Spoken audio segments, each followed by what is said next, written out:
আরে বলছি দাদু, তুমি আমার নামে গোটা পাড়ায় কি বলে আসছো? আমার নামে আমার নাম জানিনি, আমি কিছু তুমি আবার জানি। নাটক করো, তুমি বলে আসছো আমি নাকি বিছানায় মুতি। কে বলছে? আমি তুমি বলছো তোমার নাম বলে সবাই। হাই বাবা, আপনাকে চিনিনি আমি। এখন তুমি নাটক করো না। তুমি গোটা পাড়ায় মোর নামে লোকে বলে দিয়ে আসছো আমি নাকি। শুনিনি। হ্যাঁ, আপনার বাড়ি কোথায়? ওই তো ওখানে পাল পাড়ায়। হাই বাবা, আমার বাড়ি কয়াডাঙ্গি। তুমি বলে দিয়ে আসছো যে ওই না ছেলেটা বিছানায় মুতে। না আমার না, আমার একটা বিয়ে সম্বন্ধ দেখা হয়েছিল। আপনার গাছে বলছে, আমি কাকু কিছু আপনাকে চিনিনি, আমি জানিনি। আর আমার একটা বিয়ে সম্বন্ধ দেখা হয়েছিল, সম্বন্ধ ভেঙে গেছে। नहीं। চলুন, কে বলছে? চলো তুমি। চলো। আর যদি তোমার নাম বলে, হ্যাঁ চলো।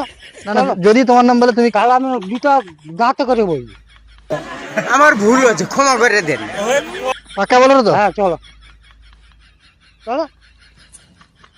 আপনাকে চিনিনি, আমি কাজে গেছি, আমি মোর বাড়ি হচ্ছে সবাই তো তোমার নাম বলে তো। আমার নাম কি? তোমার নাম রাজু পাল তো? না, তাহলে আমার নাম তপন পড়ে। তুমি এখন নাম পাল্টাও, আবার মিথ্যা কথা বলো না। আমরা মাথা শুয়ে বলছি। তুমি বলো নি তো? না গো,